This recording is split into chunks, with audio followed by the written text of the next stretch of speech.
तो own account workers कौन होते हैं? स्वयं खाता श्रमिक वे हैं जिन्होंने मजदूरों को काम पर रखकर अपना उद्यम चलाया है। और PLFS आवधिक श्रम बाल सर्वेक्षण के अनुसार अवैतनिक पारिवारिक श्रम सब नियोजित श्रेणी सेल्फ एम्प्लॉयड कैटेगरी के अंतर्गत आता है। तो इकोनॉमी का क्वेश्चन है और ये सेकंड पार्ट है। फर्स्ट पार्ट हमने सुबह मॉर्निंग में बात की थी। और इस तरह के क्वेश्चंस हमारे एग्जाम में आने की उम्मीद रहती है, आते हैं, आएंगे, सिलेबस का पार्ट है। तो own account workers are those who run their enterprise by hiring laborers according to periodic labor force survey. Unpaid family labor comes under the self employed category. पूछा गया है कि इनमें से जो ये दो स्टेटमेंट हैं उनमें से कौन से हैं जो करेक्ट हैं आपके। तो इसका जो जवाब है वो मैं बता रहा हूँ, बाकी एक्सप्लेनेशंस आपको हमारी इस टेस्ट सीरीज में मिलेगी। इसमें इनकी डिटेल दी हुई है। यहाँ पर आपको ये आइडिया लगेगा कि हमने जो पढ़ाई की है 10 जुलाई वाले एग्जाम के लिए, उसमें कौन से टॉपिक हैं जो हमारे छूट तो नहीं गए। ठीक है नहीं, क्योंकि हम हमेशा इंपॉर्टेंट क्वेश्चंस की बात करते हैं और पढ़ना क्या है, छोड़ना क्या है, कामयाब होने के लिए ये पता होना चाहिए। तो आपको काफी वक्त मिल गया मेरी बातों के बीच में देखने के लिए इसका जवाब। तो आप कोशिश जरूर जरूर करिएगा खुद से भी, क्योंकि आपकी एग्जाम में कुछ थोड़ा सा वक्त बचा है, मुश्किल से 20 25 30 दिन बचे हैं आपके। तो इसका जवाब है आपका बी। तो पहला इसमें इनकरेक्ट है और दूसरा आपका करेक्ट है। और अगला क्वेश्चन है आपका LFPR पर। शहरी क्षेत्रों की तुलना में ग्रामीण क्षेत्रों में महिला श्रम बल भागीदारी अधिक है। उत्पादक आयु वर्ग प्रोडक्टिव एज ग्रुप के लिए महिला श्रम बल भागीदार में तो LFPR क्या होता है? ठीक है, 2011-12 की तुलना में 20-21 में गिरावट देखी गई है। दो स्टेटमेंट दिए गए हैं। अब पूछा है कि कौन सा करेक्ट नहीं है, इसको जरूर आपने ध्यान रखना है। इसको आदत बनाओ आप सर्किल करने की, कि करेक्ट पूछा गया है कि इनकरेक्ट पूछा गया है, जिससे कि आपको भूल ना लगे।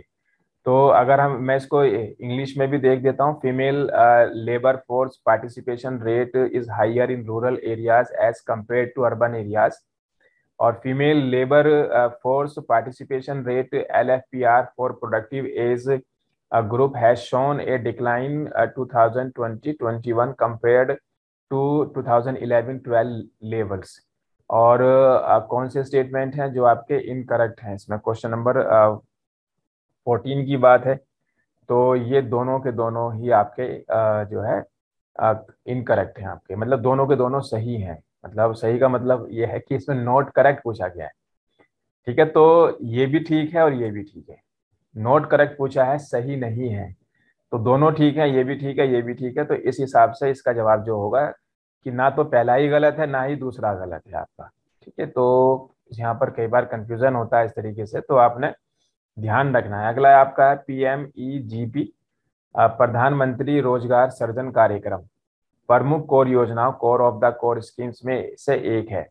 और प्रधानमंत्री रोजगार सृजन कार्यक्रम योजना राष्ट्रीय स्तर पर नोडल एजेंसी के रूप में कार्यरत खादी एवं ग्रामोद्योग आयोग द्वारा कार्यान्वित की जाती है। आजकल सवाल ऐसे पूछे जाने लगे हैं, मंत्रालय या कोई डिपार्टमेंट या आयोग कौन किसके अंडर में है। पूछा गया है कि कौन सा सही है, केवल एक, केवल दो, दोनों, और इनमें से कोई भी नहीं। ठीक है, तो ये इसके ऑप्शन है।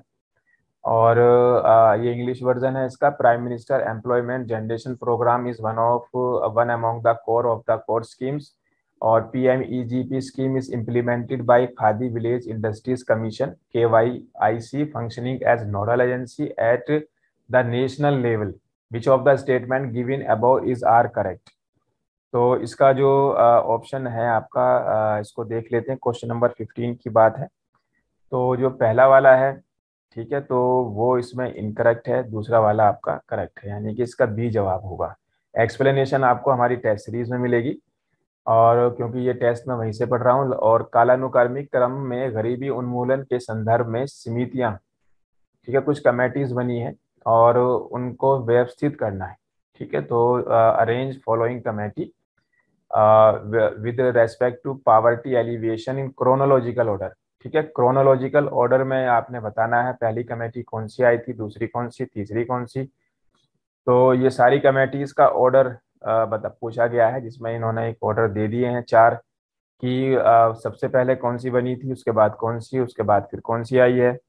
तो ऑप्शंस देख लेते हैं। इसका जो जवाब है आपका वो डी है। ठीक है, वाई के अलग पहले ही है, उसके बाद आपकी लकड़वाला है, फिर सुरेश तेंदुलकर है, उसके बाद आपकी एस सी सक्सेना है, और फिर आपकी सी रंगराजन है। तो इसका डी ऑप्शन है, क्वेश्चन नंबर 16 का आंसर ये है। बाकी डिटेल हमारी टेस्ट सीरीज में मिल जाएगी। आगे देखते हैं इसमें क्वेश्चन नंबर 17। ये मनरेगा के ऊपर सवाल है। बहुत दिनों से मनरेगा पर सवाल ही नहीं आया है। ठीक है, तो निम्नलिखित में से कौन सी श्रेणी मनरेगा विशेष श्रेणी के श्रमिकों के अंतर्गत आती है? बहुत इंपॉर्टेंट क्वेश्चन है इस बार के लिए। ठीक है नहीं, तो मनरेगा पर बहुत दिनों से सवाल नहीं पूछा गया है। इकोनॉमी की मैं बात कर रहा हूँ। तो दिव्यांग और आदिम जनजातीय समूह, विशेष परिस्थितियों में महिलाएं, 65 वर्ष से अधिक आयु वाले वरिष्ठ नागरिक, HIV पॉजिटिव व्यक्ति, तो कौन से सही हैं? ठीक है, और जो विच of the following category comes under MNREGA special category of workers? बहुत ही अच्छा सवाल है, बहुत इंपॉर्टेंट सवाल है। तो इसका जो जवाब है आपका वो 1 2 3 4 5 पांचों के पांचों हैं आपके। ठीक है, डी जवाब है।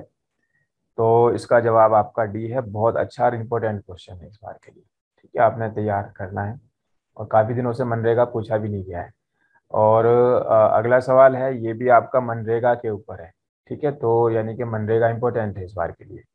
तो काम के लिए आवेदन के 15 दिनों के भीतर रोजगार नहीं दिए जाने पर दैनिक बेरोजगारी भत्ते का भुगतान करना पड़ता है। और मनरेगा मजदूरों का जॉब कार्ड किसी भी परिस्थिति में रद्द नहीं किया जा सकता। दो ऑप्शन है, पूछा गया है कौन से सही है, only one, only two, both और नन। तो जो पहला वाला है आपका ये तो करेक्ट है।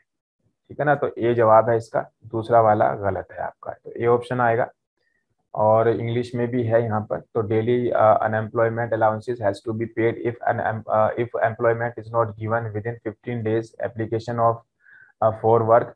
Job card of the MNREGA workers cannot be cancel under any circumstances. तो ये स्टेटमेंट गलत गलत है आपका। गिनी कोफिशिएंट इंपॉर्टेंट रहता है हमेशा। ठीक है, तो गिनी कोफिशिएंट, लॉ फॉर कर्व, ठीक है, और फिलिप्स कर्व, ये सब इंपॉर्टेंट रहते हैं हमेशा।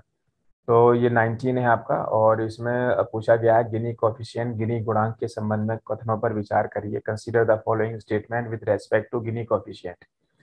तो यह आय वितरण की एक माप है तथा लॉरेंज वक्र से लिया गया है। एक अमीर देश और गरीब देश का समान गिनी गुणांक हो सकता है, और गिनी गुणांक में शून्य और एक पूर्ण समानता को व्यक्त करता है। तो कौन सा सही है? ठीक है, तो which of the above statement is are correct? तो it is measure of income distribution and is derived from Lorenz curve, बिल्कुल सही बात है। A rich country had a poor country can have the same Gini coefficient, ये भी हो सकता है। और Gini coefficient of zero express perfect equality. ठीक है, तो ये भी सही है आपका। इसका डी जवाब आएगा। चलिए आगे बढ़ते हैं, और एक्सप्लेनेशन आपको हमारे टेस्टों में मिल जाएगी। गरीबी पर रंगराजन समिति की रिपोर्ट के संदर्भ में निम्नलिखित विवरण पर चर्चा कीजिए। तो consider the following statement with reference to Rangarajan committee. तो कमेटी ऑन पावर्टी, पावर्टी पर अब तक आपने देखा मैं 3 सवाल पढ़ चुका हूँ। मनरेगा पर 2 सवाल मैं आपसे पढ़ चुका हूँ। ठीक है, ये सब आप पढ़ते हो, लेकिन जब सवाल हमारे सामने आता है बिना प्रैक्टिस के हम करते हैं तो हम नहीं कर पाते हैं। तो इसलिए टेस्ट सीरीज बहुत ज़रूरी है। तो जो टेस्ट सीरीज हम प्रोवाइड कर रहे हैं SCS एग्ज़ाम के लिए, आप उसको प्लीज़ ज़रूर ज़रूर बनाएं। ठीक है ना, खर्चे आपने बहुत किए होंगे, ठीक है, लेकिन ये आपको बहुत मदद करेगी। ठीक है, आखिरी वक्त में क्वेश्चन देखने की ज़रूरत होती है। तो इसने पोषण के मानक स्तरों को प्राप्त करने के लिए ICMR मानदंडों के आधार पर कैलोरी, प्रोटीन, वसा की औसत आवश्यकताओं की गणना की है। और रंगराजन समिति ग्रामीण और शहरी गरीबी की अलग अलग गणना करने में तेंदुलकर समिति पद्धति को अपना रही है। तो 2 कमेटियों के नाम यहाँ पर आए हैं, एक तो श्री रंगराजन और एक तेंदुलकर, और 2 स्टेटमेंट दे रखे हैं। यानी कि जो कमेटी या गरीबी के ऊपर हिंदुस्तान में बनी है उस पर सवाल आपने प्रिपेयर करना है। ठीक है, तो यहाँ आपको आइडिया मैंने दे दिया। तो इसका जवाब आपका ए है। एक्सप्लेनेशन टेस्ट सीरीज में मिलेगी। अगला है आपका कोब वेब थ्योरी। ठीक है, कोब वेब थ्योरी, पहले इस तरीके के सवाल SCS में आते थे। आपने आप 2014 वाला पेपर देखिए। ठीक है, 13-14 वाला था, मुझे ध्यान में आ रहा है, तो वहाँ पर आए हैं।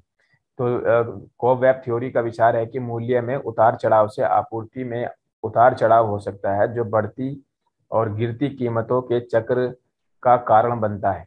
और श्रम ब्यूरो द्वारा औद्योगिक श्रमिकों इंडस्ट्रियल वर्कर्स के लिए सीपीआई संकलित किया गया है। तो Cobweb theory is the idea और that price fluctuations can be lead fluctuations in supply with which cause a cycle of rising and falling prices. CPI for industrial workers is compiled by Labor Bureau. तो दो statement दिए हुए हैं, पूछा है कौन सा करेक्ट नहीं है। ठीक है, करेक्ट नहीं है, इस बात को जरूर ध्यान में रखना, यहाँ से भी गलतियां होती है। अगर आप करेक्ट को इनकरेक्ट कर और इनकरेक्ट को करेक्ट पढ़ गए तो भी आप अपने सवाल के जवाब तक नहीं पहुंच पाओगे। ठीक है ना। तो इसमें जो है दोनों ये स्टेटमेंट भी ठीक है और ये भी ठीक है। ठीक है, दोनों ठीक है, तो दोनों ठीक है, तो इसका जवाब क्या आएगा? डी आएगा, यानी कि गलत कोई सा भी नहीं है। ठीक है, गलत कोई सा भी नहीं है। तो उसके बाद अगला देखते हैं, क्वेश्चन नंबर 22।